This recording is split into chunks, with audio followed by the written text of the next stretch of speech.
Well, there's a word you're not allowed to say in social media anymore. It's a word that has become absolutely forbidden. That word, of course, is groomer. If you say the word groomer, this means that you are some sort of bigot. Now, the word groomer does have a history, a semantically overloaded history, because there are two types of grooming. There's grooming, as in you are a sexual predator and you are actively talking to small children about sex because you want to have sex with the small children or with young teenagers. And this sort of language was used as a slur for many gay and lesbian, homosexual people over the course of history. The idea was that if you were gay or lesbian, what you really were, you were attempting to groom kids. Okay, and that was used as a slur because the notion that gays and lesbians prey on children at a rate that is wildly different from that in the straight population, there's not a lot of evidence to support that particular viewpoint. Okay, fair enough. There's another meaning to the word grooming, and that is how the word grooming actually is typically used. So if you groom somebody politically, what that means, if you're grooming somebody for higher office, it means that you are training somebody for higher office. If you groom somebody into an ideology, the idea is that you are grooming them into a certain way of thinking. You're ushering them and indoctrinating them into a certain way of thinking. And it's that second sense of the word grooming that is now being utilized in our public schools, in our private schools with regards to radical gender and racial ideology. It is happening at public and private schools all across the country. The more elite, the more it's happening. I know a lot of conservatives who live in red areas who seem either unaware or unwilling to pull their kids out of schools where this kind of crap is going on because they just don't want to believe that it's going on. But it is, in fact, going on. You have many people who are in the upper levels of administration in public and private schools who have decided that radical gender and sexual ideology must be taught to children, that the way that you create a better world is by indoctrinating them in the rules of tolerance. And when they mean tolerance, what they mean is sexual confusion, sexual fluidity. If there's a human cost to quote unquote tolerance, and we don't mean tolerance as in we won't hurt you, we mean tolerance as in what you are doing is morally acceptable and praiseworthy. If the cost of that is confusing a bunch of young children, if the cost of that is giving kids a chaotic picture of life that they are not ready for, if the cost of that is not providing the rules for the road that are necessary to create the preconditions for human happiness, they will happily do that. And this is why, because you have to wonder why it is that so many administrators and teachers are not only going along with this sort of ideological and sexual grooming, why exactly they are doing this sort of stuff. You have to wonder why they're so enthusiastic about it, because that's what's really amazing about all of this, is that we went from, we just want whatever we want in the privacy of our own bedroom, to we must teach your kids actively because the institutions of society are bad and they teach your kids bigotry and evil. And so we are going to ideologically groom an entire next generation of people who believe like we believe. And that means we have to grab them at the earliest possible age and indoctrinate them in our viewpoint as to sexual fluidity and sexual orientation and gender identity. And we have to do that at the earliest possible without the parents involved. In fact, because we need the parents not involved. The parents are an obstacle to our utopian visions of reshaping the next generation. And this obviously is having an extraordinary effect on kids. And you can see it by the numbers. You can see that the amount of LGBTQ plus identification among the younger generation is now in excess of 20%, like 1/5. And when you're talking about the youngest generation, it's going to be higher than that. It's going to be closer to 1/3. Okay, that is not because society has suddenly become more tolerant and genetics stayed the same. That is because society has now created a social contagion where it is considered praiseworthy and good and attention-getting if you involve yourself in this sort of identification at the center of your being, at the core of your being. And this is being pressed down from the heights of our culture. This is why it matters when Disney says that they are pushing a quote-unquote not-so-secret gay agenda. And this is why it matters when you see public school administrators who are saying quite openly that they are indoctrinating kids into the wide variety of sexual pleasures available to them at the age of 13 or 14 with any partner of any kind. It's all morally equivalent. And anybody who says different, shut up, you bigot. This comes up today because Project Veritas has revealed tape of a dean of students, a guy named Joseph Bruno, at Francis W. Parker School, which is apparently an elite school in Chicago, bragging about Pride Week that they have at this elite private school. And what they do, they had their LGBTQ plus health center come into the classroom. And he describes in great detail what exactly is taught to very young students. We're talking about 14, 13-year-old students. What is taught to them during LGBTQ plus Pride Week. Again, this is not saying treat all your students, your fellow students well. This isn't saying don't bully anybody else. This is actively indoctrinating kids into sexual fluidity and radical gender ideology. That's what this is. And there's only one reason for that. And it is because you are trying to indoctrinate them. You're trying to change how they think. You're trying to change how they act. You're trying to usher them in a world of sexual chaos. Now, your chief goal, by the way, as a parent, is to protect the innocence of your kids. But there are a lot of administrators like this one who apparently their chief goal is to make sure that your kid's innocence is not protected because in their mind, the least innocent thing is moral standards. Moral standards are not innocent. See, they believe that non-judgmentalism is the highest form of morality, which means that judgmentalism is immoral. If you believe something is wrong, then that is because you are immoral, and you're ruining the innocence of your kids if you teach them right from wrong. Right and wrong are biases. Right and wrong are forms of discrimination because you're discriminating against behavior. And that ruins innocence, because innocence is you look at everything with a naive eye. You look at everything, and everything is morally equivalent to everything else. Well, in a certain sense, you understand why that sort of semantic game is being played. When you see a baby is innocent, can make not capable of judgments. But when it comes to moral innocence, that is a very different question. Moral innocence also presupposes the idea that there can be moral guilt. And moral guilt attends to sin, typically speaking. Moral guilt also attends to behaviors that are damaging to people. And it turns out that sexual chaos is quite damaging to teenagers. On just a utilitarian level, put aside your own moral prerequisites, even if you're a utilitarian, the kind of ideology that we're teaching to our kids right now, which is resulting in extraordinary levels of suicidal ideation, confusion, depression, anxiety. It turns out that when you teach kids chaos, they become incredibly anxious. They become incredibly suicidal.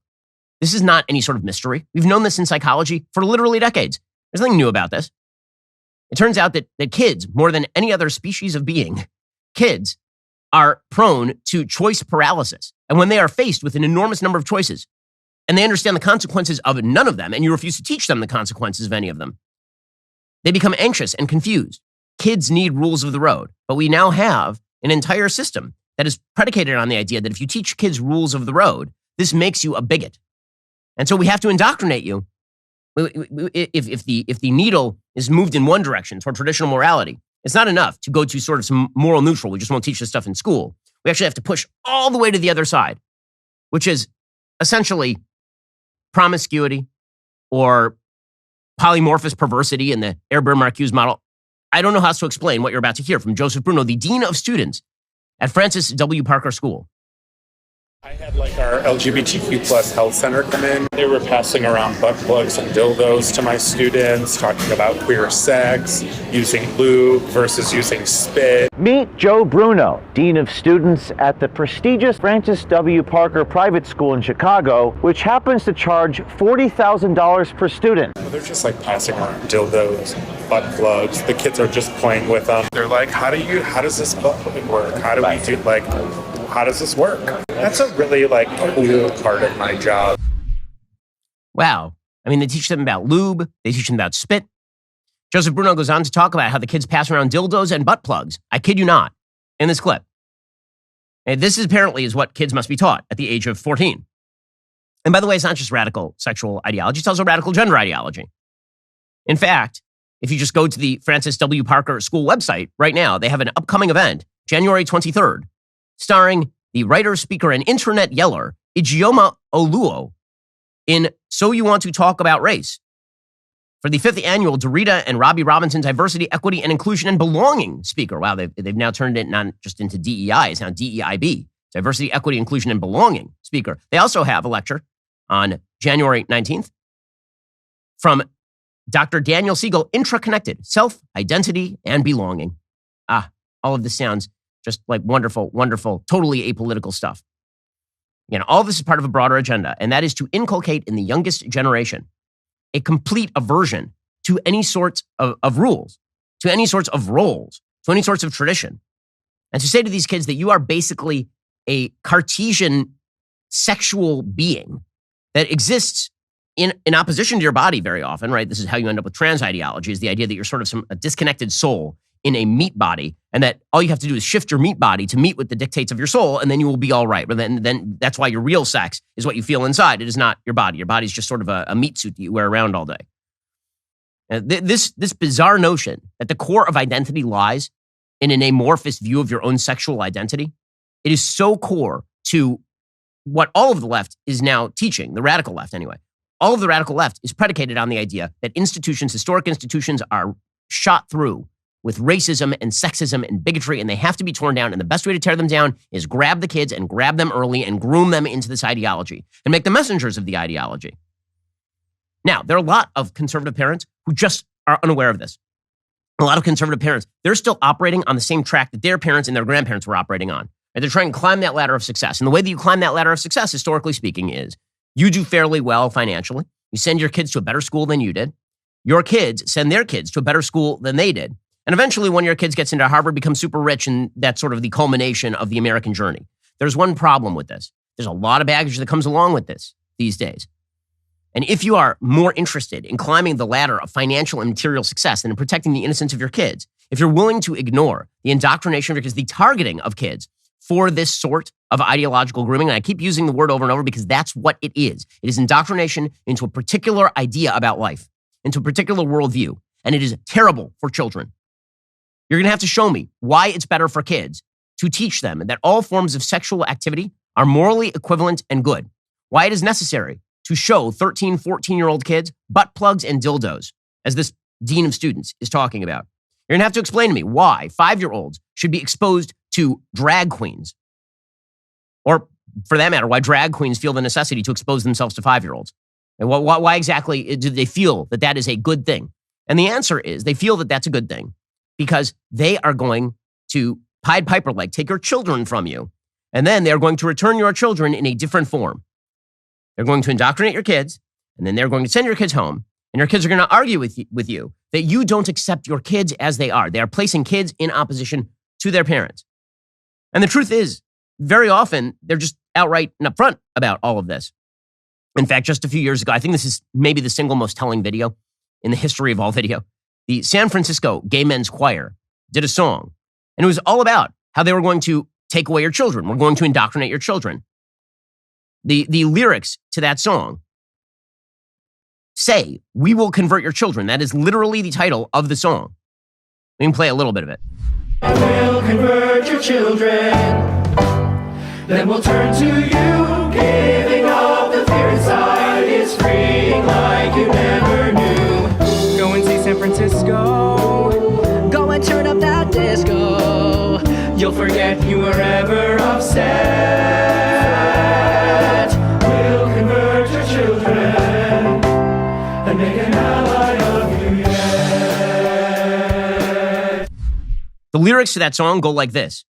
You say we all lead lives you don't respect, but you're just frightened. You think we'll corrupt your kids if our agenda goes unchecked. Funny, just this once, you're correct. And they're overtly saying this. Now again, what they will say is that when I say that they are grooming kids, that what I'm saying is that they actually just want to have sex with the kids. I'm not arguing that. There may be some fringe of these people who actually are pedophilic. That may be true because that's true in a lot of groups. I mean, that's true in, unfortunately, nearly every community on earth. There are people who are actual sick pedophiles. But what they certainly are doing, and they're just open about it, is ideologically grooming these kids into they're not their kids, they're your kids. And they will grab your kids and turn them against your value system. That is an overt goal. It's not hidden. It's not a conspiracy theory when you just say it out loud. Alrighty, guys, the rest of the show is continuing right now. You're not going to want to miss it. We will be getting into Cory Booker, who's very upset that Republicans might look into Hunter Biden. Plus, Democrats still complaining about voter suppression in Georgia, despite the fact they just won a Senate seat there. If you're not a member, click the link in the description and join us.